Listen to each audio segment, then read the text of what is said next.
வணக்கம் மகள்ஸ். இந்த வீடியோவில் நம்மளோட ஃபஸ்ட்டு சி ப்ரோக்ராம் எழுத போகிறோம். ஸோ நம்ம சியில் ஒர்க் பண்ணுறதுக்கு நமக்கு ஒரு டெக்ஸ்ட் எடிட்டர் தேவை. நான் இந்த சீரிஸ் மொத்தமாகவே கோட் ப்ராஸ் யூஸ் பண்ண போகிறேன். உங்களுக்கு கோட் ப்ராஸ் யூஸ் பண்ணணும்னா டிஸ்கிரிப்ஷனில் ஒரு லிங்க் இருக்குது. அந்த லிங்க் கிளிக் பண்ணிங்கன்னா ஆட்டோமேட்டிக்காக உங்களுக்கு கோட் ப்ராஸ் டவுன்லோட் ஆயிரும். அப்படி இல்லைனா உங்களுக்கு என்ன டெக்ஸ்ட் எடிட்டர் வேணாலும் நீங்கள் யூஸ் பண்ணிக்கலாம். அது உங்களோட சாய்ஸ் தான். நான் கோட் ப்ராஸ் யூஸ் பண்ண போகிறேன். ஸோ எவ்வளவோ மாடர்ன் லாங்குவேஜ் இருந்தாலும் நாம ஏன் சி படிக்கணும் அப்படின்னு, ஏன்னா சியை பேஸ் பண்ணி தான் இப்போ நிறைய லாங்குவேஜஸ் எவ்வளோ இருக்குது. இப்போ கோட் ப்ளாஸ் இன்ஸ்டால் பண்ணோன்னா அதை ஓப்பன் பண்ணிங்கன்னா இன்டர்ஃபேஸ் இப்படி தான் இருக்கும்.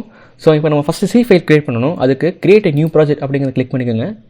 கேட்டகரியில் கன்சோல் அப்படின்னு கிளிக் பண்ணிவிட்டு கன்சோல் அப்ளிகேஷன் அதை சூஸ் பண்ணிவிட்டு கோ கொடுங்க. கொடுத்துட்டீங்கன்னா இப்போ நம்மளுக்கு சி ஃபைல் தேவை. ஸோ சி செலக்ட் பண்ணிக்கோங்க. நெக்ஸ்ட் கொடுத்துட்டு உங்களுக்கு ஒரு ப்ராஜெக்ட் நீங்கள் என்ன பேருன்னு கொடுத்துக்கலாம். நான் எக்ஸாம்பிள் அப்படின்னு கொடுத்துக்கிறேன். ஃபினிஷ் கொடுத்துட்றேன். ஸோ இப்போ நம்ம ஃபைல் க்ரியேட் பண்ணோன்னே சைடில் நம்மளோட எக்ஸாம்பிள் அப்படிங்கிற சி ஃபைல் கிரியேட் ஆகிருக்கும். அதில் சோர்ஸஸ்னு ஒரு ஃபோல்டர் இருக்கும். அது அந்த ப்ளஸ் சிம்பிள் கிளிக் பண்ணிங்கன்னா main.c அப்படிங்கிற ஃபைல் இருக்கும். அது கிளிக் பண்ணிட்டீங்கன்னா உள்ள ஒரு டிஃபால்ட்டாக ப்ரோக்ராம் இருக்கும். இது நமக்கு தேவையில்லை.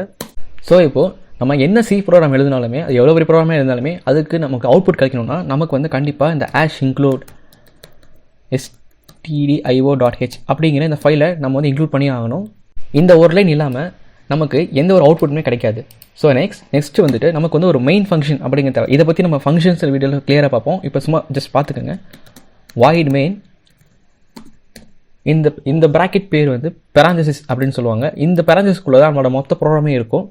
ஸோ இப்போ நம்ம பேசிக்காக எல்லாரும் மாதிரியும் ஒரு ஹலோவோடய ஸ்டார்ட் பண்ணலாம்.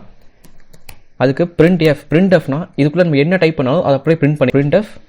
கடைசியில் நம்ம செமிகாலன், இந்த சிம்பிளுக்கு பேர் செமிகாலன். இந்த செமிகாலன் வச்சு தான் நம்ம இந்த பிரிண்ட் ஸ்டேட்மெண்ட்டை கம்ப்ளீட் பண்ணணும். ஸோ நீங்கள் டைப் பண்ணக்கூடிய எல்லா டெக்ஸ்ட்டுமே சரி, நீங்கள் டெக்ஸ்ட் டைப் பண்ணலாம், நம்பர் டைப் பண்ண என்னவாக இருந்தாலும் இந்த டபுள் கோட்ஸ்குள்ளே தான் நீங்கள் டைப் பண்ணணும். என்ன வேணால் டைப் பண்ணிக்கலாம்.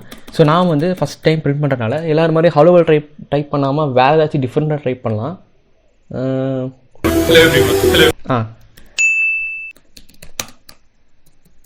ஹலோ எவ்ரிவன், ஸ்பெல்லிங் மிஸ்டேக் மன்னிச்சுங்க. ஸோ இப்போ இந்த இடத்துல பில்ட் ரன் அப்படிங்கிற ஆப்ஷன் இருக்கும். நம்ம எந்த ப்ரோக்ராம் எழுதினாலும் பில்ட் பண்ணிவிட்டு ரன் பண்ணணும். அப்போ தான் நமக்கு அவுட்புட் கிடைக்கும். ஆனால் ரெண்டுமே சேர்த்து ஒரு ஆப்ஷன் கொடுத்துருக்காங்க. அதை கிளிக் பண்ணிக்க நம்ம ஹலோ எவ்ரிவன் அவுட்புட் கிடச்சிருச்சு. அவ்வளோதான். நம்மளோட ஃபஸ்ட்டு ப்ரோக்ராம் எழுதியாச்சு. இதோட ஈஸியான லாங்குவேஜ் பைத்தான் இருக்குது. ஆனால் பைத்தானே சில தான் எழுதியிருக்காங்க. ஆனால் விதை நான் போட்டது